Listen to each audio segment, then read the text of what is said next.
سورہ بقرہ آیت نمبر 270 270 آپ حضرات کے پاس پیج نمبر ہے 9۔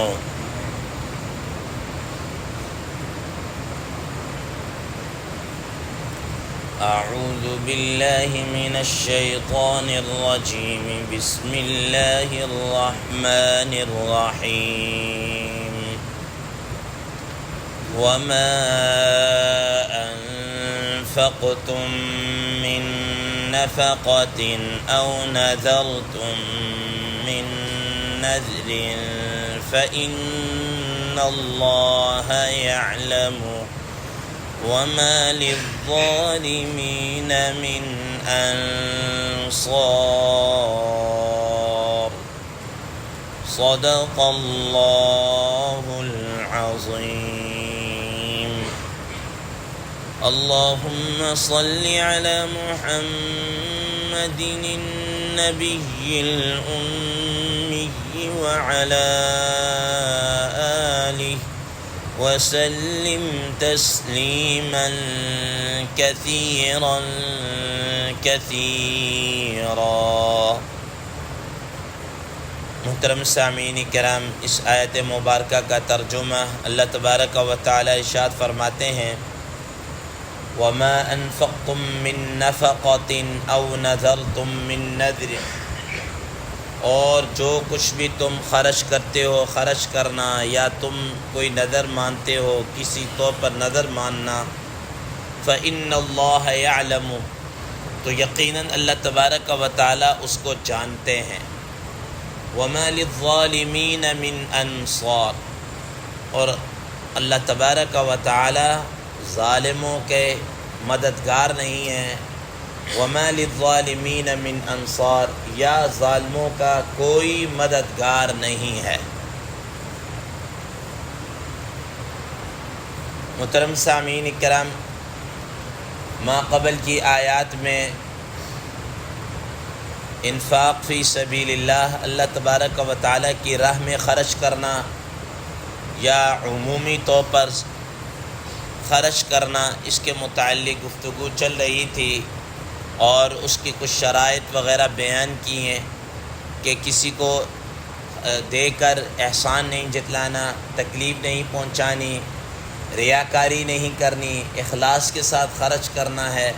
عمدہ اور اچھی چیز کو اللہ کی راہ میں خرچ کرنا ہے، نکمی اور فضول چیز کو نہیں دینا۔ اب اس آیت مبارکہ کے اندر اللہ تبارک و تعالی عمومی طور پر جو خرچ کیا جاتا ہے اور اس کے ساتھ ساتھ جو کوئی نذر مانی جاتی ہے اس کے متعلق بیان فرما رہے ہیں۔ حضرات مفسرین کرام رحمہم اللہ فرماتے ہیں کہ اب اس آیت مبارکہ میں خرچ کے ساتھ نذر کا معنی، نذر کو بیان کیا ہے، اور یہ اس وجہ سے بیان کیا ہے کہ نذر ماننا یعنی منت ماننا عمومی طور پر انسان مال کی مانتا ہے کہ اگر میرا یہ ہو گیا تو میں یہ خرچ کروں گا، اتنے پیسے اللہ کی راہ میں دوں گا، یا فلاں چیز صدقہ کر دوں گا، فلاں یہ کر دوں گا۔ تو اس اعتبار سے نذر کو خرچ کے ساتھ ملا کر بیان کر دیا ہے۔ محترم سامعین کرام، اللہ تبارک و تعالی فرماتے ہیں وما انفقتم من نفقہ، تم جو کچھ بھی خرچ کرتے ہو، عمومی طور پر ہو یا خصوصی طور پر ہو، یا تمہارا یہ خرچ کرنا احسان جتلا کر ہو یا تکلیف پہنچا کر ہو، یا بغیر احسان جتلائے یا بغیر تکلیف پہنچائے ہو، یا تم جو کوئی خرچ کر رہے ہو وہ اخلاص کے ساتھ کر رہے ہو یا ریاکاری کے ساتھ کر رہے ہو، یا اسی طریقے سے جو کچھ تم دے رہے ہو کوئی عمدہ چیز دے رہے ہو یا کوئی ردی اور نکمی چیز دے رہے ہو، اللہ تعالیٰ فرماتے ہیں فإن اللہ یعلم، اللہ تعالیٰ ان سب کو بڑے اچھے طریقے سے جانتے ہیں۔ اب مثال کے طور پر میں کوئی خرچ کروں، میں کوئی اللہ کی راہ میں دوں، تو ہو سکتا ہے یہ ممکن ہے کہ کوئی کہے کہ جناب اللہ بڑے اخلاص کے ساتھ خرچ کر رہے ہیں، بڑے اس طریقے سے خرچ کر رہے ہیں، لیکن اللہ تبارک و تعالی جانتے ہیں ہماری نیتوں کو کہ یہ کس نیت سے خرچ کر رہا ہے۔ یا ایک آدمی لوگوں کو دکھلا کر لوگوں کے سامنے کر رہا ہے اور اگلے بندے یہ کہیں کہ دیکھو کس طرح کہ پیسے خرچ کرنے کیا ہے، اللہ کی راہ میں دینا کیا ہے، چپکے سے دے دو، یہ کیا بات ہوئی سب کے سامنے دے رہے، ٹھیک۔ اب وہ سمجھ ہے کہ شاید دکھلا کر دے رہے، ہو سکتا ہے اس کی نیت بڑی اخلاص والی ہو۔ یہ ساری چیزیں کیا کر جانتے اللہ تبارک و تعالیٰ بخوبی جانتے۔ دوسرے نمبر پر اس آیت مبارکہ میں نظر کے متعلق گفتگو کی، نظر کسے کہتے ہیں اور اس کے متعلق کیا احکامات ہیں۔ نظر کا معنی جس کو ہم اپنے عرف کے اندر منت ماننا کہتے ہیں، نظر عربی زبان میں اس کا لفظ استعمال ہوتا ہے۔ اور نظر کے متعلق حدیث مبارکہ میں پہلے یہ سمجھ لیں نظر ہوتا کیا ہے، پھر اس کے متعلق نظر یہ ہے کہ کوئی انسان یہ کہے کہ اگر میرا فلاں کام ہو جائے تو میں اللہ کی راہ میں خرچ کروں گا، یا نفل پڑھوں گا، یا یہ کام کروں گا، ٹھیک، یہ نظر ماننا ہے۔ اب اگر وہ کام ہو جاتا ہے تو اس کو چاہیے کہ وہ اپنی اس نظر کو پورا کرے۔ قرآن مجید میں اللہ تبارک و تعالیٰ نے اسی بات کو ارشاد فرمایا وَلْيُوفُوا نُذُورَهُمْ، اور چاہیے کہ وہ اپنی نظروں کو پورا کرے، اپنی منتوں کو پورا کرے۔ محترم سامعین کرام، حدیث مبارکہ میں آتا ہے رسول اللہ صلی اللہ تعالیٰ علیہ وسلم نے فرمایا کہ یہ جو نظر ہے یہ تقدیر کے اندر کسی قسم کی کوئی تبدیلی نہیں کرتی۔ ایسا نہیں ہے کہ ہم یہ کہیں کہ جی اگر یہ میرا مریض ٹھیک ہو گیا تو میں جناب ایک بکرا اللہ کی راہ میں صدقہ کروں گا اور یہ کروں گا، تو اب اللہ کے ذمے کوئی لازم ہو گیا ہے کہ اس مریض کو شفا دے۔ ایسا نہیں ہے، تقدیر کے معاملے میں کوئی نہیں۔ اور رسول اللہ صلی اللہ تعالیٰ علیہ وسلم نے اس نظر ماننے کو کوئی اچھا نہیں سمجھا کہ یہ نظر ماننا کوئی اچھا نہیں ہے۔ رسول اللہ صلی اللہ تعالیٰ علیہ وسلم نے فرمایا کہ نظر تو ایسا ہے کہ جیسا کسی بخیل سے کوئی مال نکلوانا ہو، کسی کنجوس آدمی سے کیا ہے مال نکلوانا، تو یہ نظر تو یہ ہے۔ اور نظر کیسے ہونا یہ چاہیے کہ انسان جو کام کرے تو وہ اخلاص کے ساتھ بلا کسی شرط کے کرے۔ نظر تو ایسا ہی جیسا کہ کوئی شرط لگانا ہے اللہ کے ذمے یا اللہ کے تعالیٰ کے ساتھ شرط لگانا ہے کہ اگر میرا یہ کام ہوگا تو میں یہ کروں گا۔ حالانکہ انسان کو شرط مرد اگر مگر کے چکر میں نہیں پڑنا چاہیے، بلکہ اس کو جو بھی کام کرے وہ تو بغیر کسی شرط کے اللہ کی رضا کے لیے وہ کیا ہے کام کر گزرے۔ تو اسی لیے حضرات مفسرین کرام رحمہ اللہ فرماتے ہیں کہ رسول اللہ صلی اللہ تعالیٰ علیہ وسلم نے نظر کو کوئی بہت اچھا نہیں سمجھا، اور فرمایا کہ اس کے ذریعے سے یہ گویا کہ نظر مان کر یہ کسی بخیل کنجوس سے کوئی مال کیا ہے نکلوایا جاتا ہے۔ عام آدمی کو چاہیے کہ بغیر کسی شرط اور بغیر کسی اگر مگر کے وہ جو بھی کام کرنا ہو اللہ کی رضا کے لیے کر لے، کیونکہ بندے کے ذمے کیا ہے کام کرنا ہے۔ بندہ کوئی اللہ کے ذمے کوئی چیز لگا نہیں سکتا کہ یہ کام آپ نے لازمی کرنا ہے۔ محترم سامعین کرام، اب یہ نظر دو طرح کی ہوتی ہے۔ ایک تو اپنے الفاظ کے اعتبار سے کہ نظر معلق ہو یا نظر مطلق ہو۔ نظر معلق یہ ہے کہ کوئی آدمی کسی چیز کے اوپر اس کو ڈیپینڈ کر دے کہ میرا یہ کام ہوگا تو میں یہ کروں گا۔ اب اگر وہ یعنی اس کام کے ہونے پر اس کو کیا کر دیا ہے معلق کر دیا ہے کہ وہ کام ہوگا تو میں کوئی اللہ کی راہ میں خرچ کرنا یا کوئی مسجد بنوانا یا نوافل پڑھنا مثال کے طور پر، تو جب وہ کام ہو گیا تو پھر اس کو اپنی نظر کو کیا ہے پورا کرنا ہوگا۔ اور دوسرے نمبر پر نظر کیا ہے مطلق ہے۔ اب نظر مطلق بھی دو طرح کی ہے۔ نظر مطلق یہ ہے کہ مثال کے طور پر کوئی آدمی ویسے کہے کہ میں اللہ کے لیے نفل پڑھوں گا، اللہ کے لیے میں صدقہ کروں گا، اللہ کے لیے میں حج یا عمرہ کروں گا، اللہ کے لیے میں یہ کروں گا مثال کے طور پر، تو اب اس کو چاہیے، اور اس نے کوئی ڈیٹ وغیرہ یا کچھ بھی فکس نہیں کی، یہ نظر مطلق ہے۔ یا نظر مطلق یہ بھی کہ اگر میرا یہ کام ہو گیا، میں امتحان میں کامیاب ہو گیا تو میں روزے رکھوں گا، کوئی ڈیٹ فکس کیے بغیر میں رکھوں گا، سردیوں میں گرمیوں میں جب بھی موقع ملا میں 2 3 جتنے اسے مانا ہوگا نظر رکھنا، یہ نظر مطلق ہے۔ محترم سامعین کرام، اسی طریقے سے ایک نظر ہے جس کو نظر معصیت کہا جاتا ہے۔ نظر معصیت کہا جاتا ہے۔ نظر معصیت کیا ہے کہ انسان کوئی گناہ کی نظر مانے، گناہ کی نظر مانے گناہ کی نظر ماننے کا مطلب یہ ہے کوئی آدمی یہ کہے کہ اگر میرا یہ کام ہو گیا تو میں چوری کروں گا یا اتنے آدمیوں کو شراب پلاؤں گا یا اور کوئی اس طرح گناہ کی کوئی ایسی مان. سیدنا عائشہ صدیقہ رضی اللہ تعالیٰ عنہ فرماتی ہیں کہ رسول اللہ صلی اللہ تعالیٰ علیہ وسلم نے فرمایا کہ کوئی آدمی اگر اللہ کی اطاعت کی نظر مانتا ہے تو اس کو چاہیے وہ اللہ کی اطاعت کرے، اس نظر کو پورا کرے. جیسے اللہ کی راہ میں خرچ کرنا، نوافل پڑھنا، نماز پڑھنا وغیرہ، یا اس قسم کی نظر میں یہ اللہ کی اطاعت کی نظر ہے، اس کو پورا کرے. اور اگر کوئی آدمی اللہ کی معصیت، نافرمانی کی، کسی گناہ کی نظر مانتا ہے تو اس کو چاہیے کہ وہ اس معصیت سے رک جائے. اب یہ نہیں ہے کہ کوئی آدمی یہ کہے کہ جناب والا چونکہ میں نے نظر مان لی ہے تو اب میں تو اس کو پورا کروں گا، اب نظر تو پوری کرنی چاہیے. معصیت کی نظر ماننا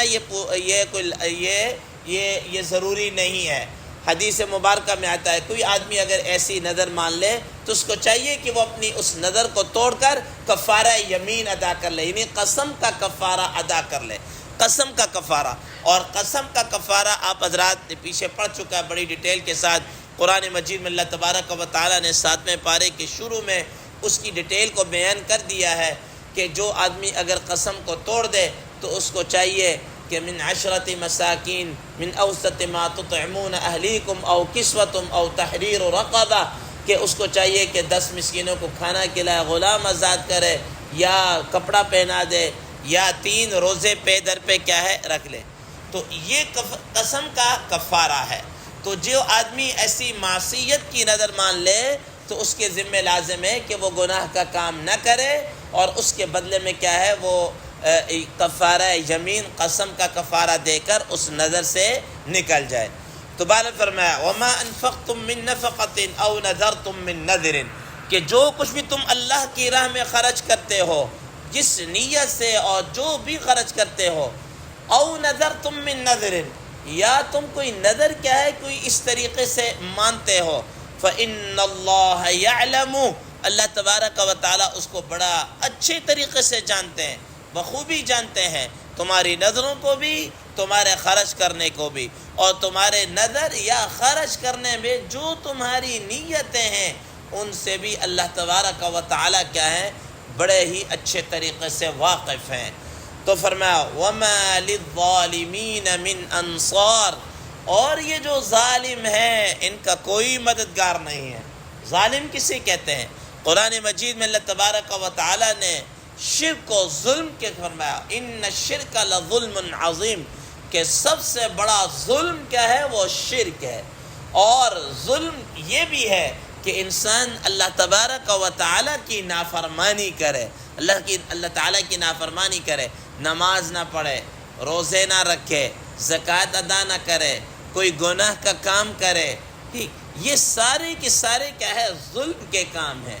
ظلم کے کام ہیں. اور نبی کریم صلی اللہ تعالیٰ علیہ وسلم نے فرمایا الظلم ظلمات یوم القیامہ، کہ قیامت کے دن یہ ظلم اندھیروں کی شکل میں آئے گا. اندھیروں کی شکل میں کیا ہے یہ ظلم آئے گا.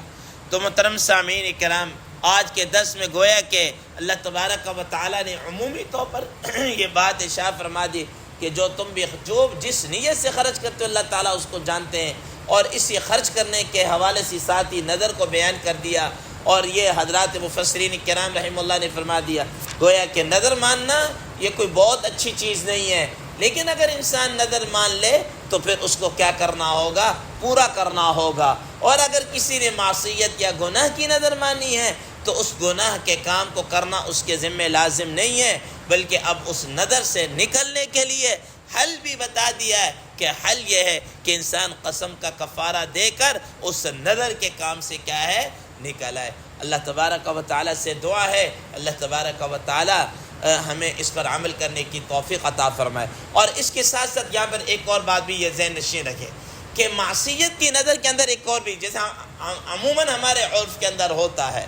کہ کوئی آدمی یہ کہتا ہے کہ مثال کے طور پر اگر میرا یہ کام ہو گیا تو فلاں دربار کے اوپر، فلاں مزار کے اوپر میں بکرا دوں گا، یا میں موم بتیاں جلاؤں گا، یا میں جناب اللہ کوئی چڑھاوا چڑھاؤں گا، یا دیگ چڑھاؤں گا، یا اس طریقے سے. یاد رکھیے گا حضرات مفسرین کرام رحم اللہ اور حضرات فقہاء کرام رحم اللہ فرماتے ہیں، بلکہ مولانا سرفراز خان صاحب صفدر نور اللہ مرقدہ نے تو یہاں تک فرمایا کہ علامہ شامی رحم اللہ نے یہ بات لکھی ہے کہ اگر کوئی اس طرح کی نظر مانتا ہے کہ میں فلاں مزار یا فلاں پر جا کر یہ کروں گا تو وہ آدمی دائرہ ایمان سے ہی نکل جائے گا، دائرہ ایمان سے، اور اس کا نکاح بھی کیا ہے، ٹوٹ جائے گا۔ وہ کہتے ہیں چونکہ نظر کے اندر ایک پہلو عبادت کا ہے، اور عبادت یہ خالص لوجہ اللہ، اللہ کے لیے ہونی چاہیے، کسی غیر کے نہیں ہونی چاہیے، اور اس کے اندر اگر کسی غیر کو شریک کریں گے تو وہ ایک طرح سے شرک ہو جائے گا۔ اور اس میں بعض حضرات یہ بھی فرماتے ہیں کہ اگر کسی آدمی نے اس طور پر نظر مانی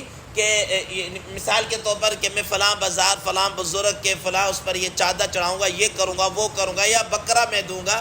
اگر تو وہ اس کے لیے دے رہا ہے تو شرک کا ارتکاب کر رہا ہے، شرک کا ارتکاب کر رہا ہے۔ اور اگر اس کے ذہن میں صرف یہ کہ نہیں میں اس کے لیے دے تو اللہ کے لیے رہا ہوں لیکن میرا مقصد یہ ہے کہ ان کا ثواب یوں کرنا اس طرح، تو نے کہا کہ پھر بھی اس سے کیا کرنا چاہیے، اوائڈ کرنا چاہیے، یہ بھی پھر بھی ایک طرح سے حرام کے اس زمرہ میں کیا ہے آ جاتا ہے، کیونکہ بعض لوگ ایسے ہوتے ہیں عوام الناس اپنی نیتوں کے اندر بہت زیادہ فرق نہ کر جانے کی وجہ سے میں بھی ممکن ہے کہ وہ کسی شرک کے ارتکاب کر کے دائرہ ایمان سے کیا ہے نہ نکل جائے۔ اللہ تبارک و تعالیٰ سے دعا ہے اللہ تبارک و تعالیٰ ہمیں اس پر عمل کرنے کی توفیق عطا فرمائے۔ وآخر دعوانا ان الحمد للہ رب العالمین۔